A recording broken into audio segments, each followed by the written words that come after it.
So we've just arrived at my next guest's location, Tatiana Terekhova, and just waiting for her to arrive. I just called her on the phone. She said she'd be here momentarily.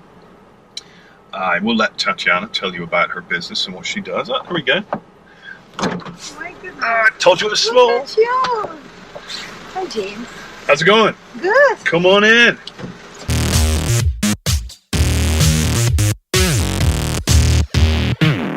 Where's the coffee place around here? If I can Oh, get this is very close. Is it? I thought that's why we are not really driving, because it's across the street.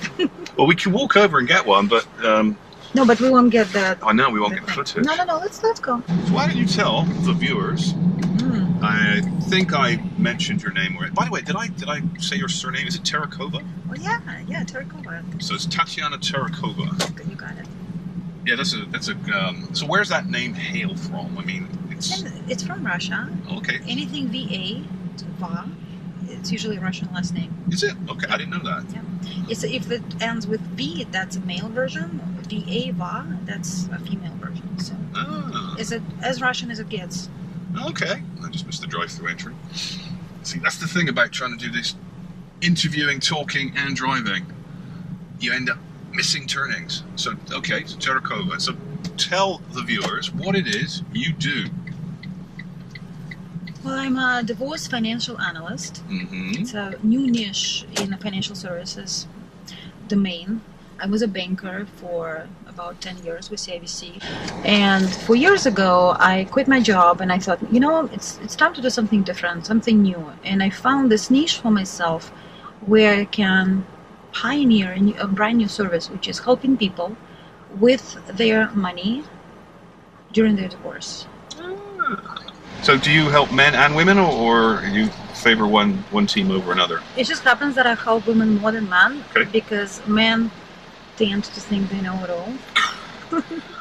I was on the receiving end of one of those, we'll probably have to bleep this, but an ass kicking.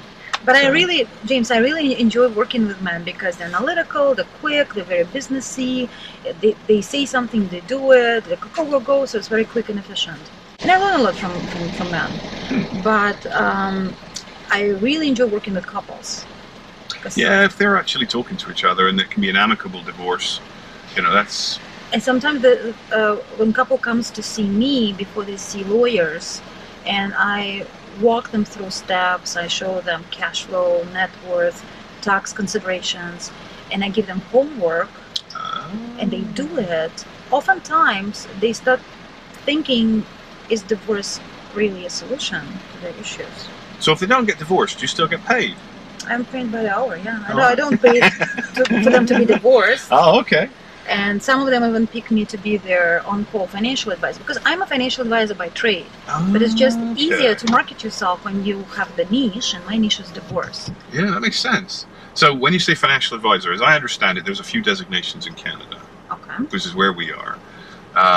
So what's the designation? Are you certified financial It's a CFP. planner? CFP? CFP is our most popular and very prestigious designation. Okay. I'm never managed portfolios, so Okay. I'm not a wasn't a stockbroker, but I was a CFP, certified financial planner. Oh, okay. And there are a couple of designations for divorce work Yep. that are awarded specifically by divorce places that give courses on divorce. Hi there, 236, thank you. So one is a certified divorce financial analyst. Uh-huh.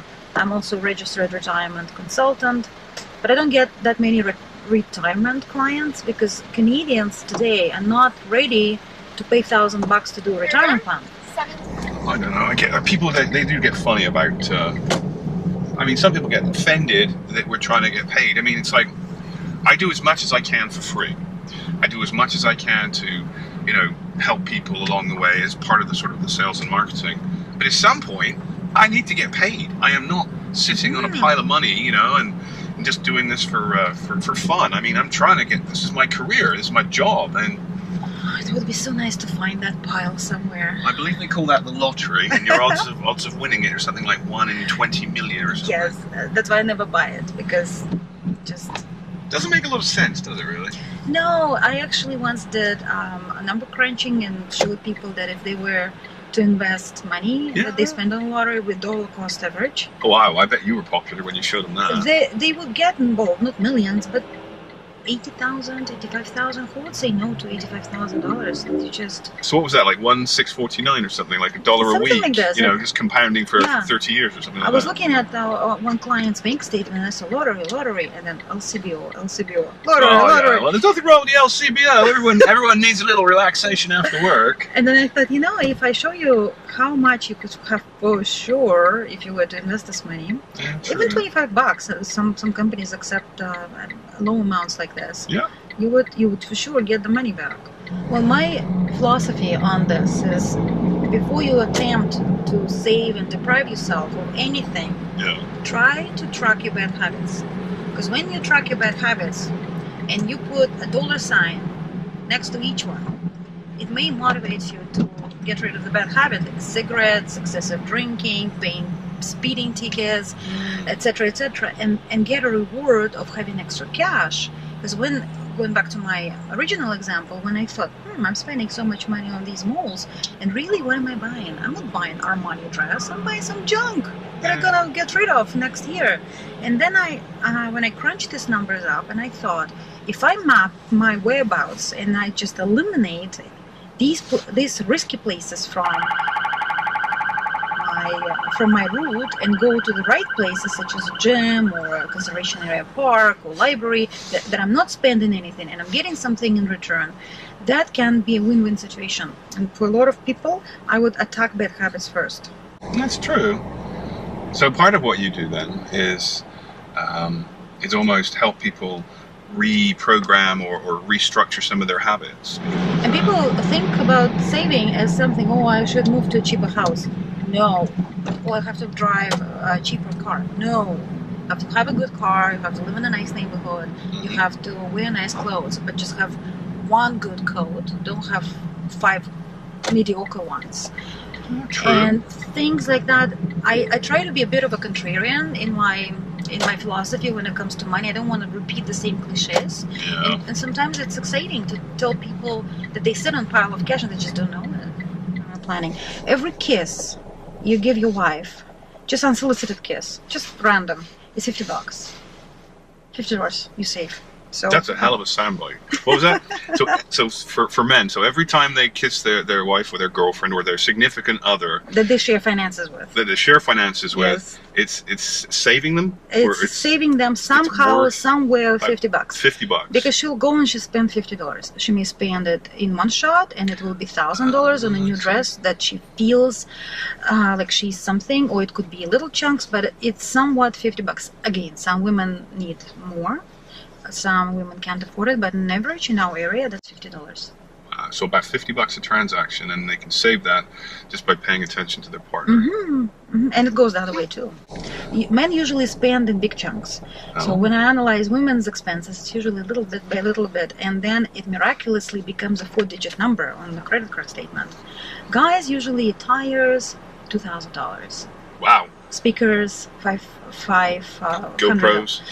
And I get it, and I actually like how men spend money more than how women spend, because at least you can show something for your buck, right? And men and women argue about finances all the time, which sometimes unfortunately escalates to divorce.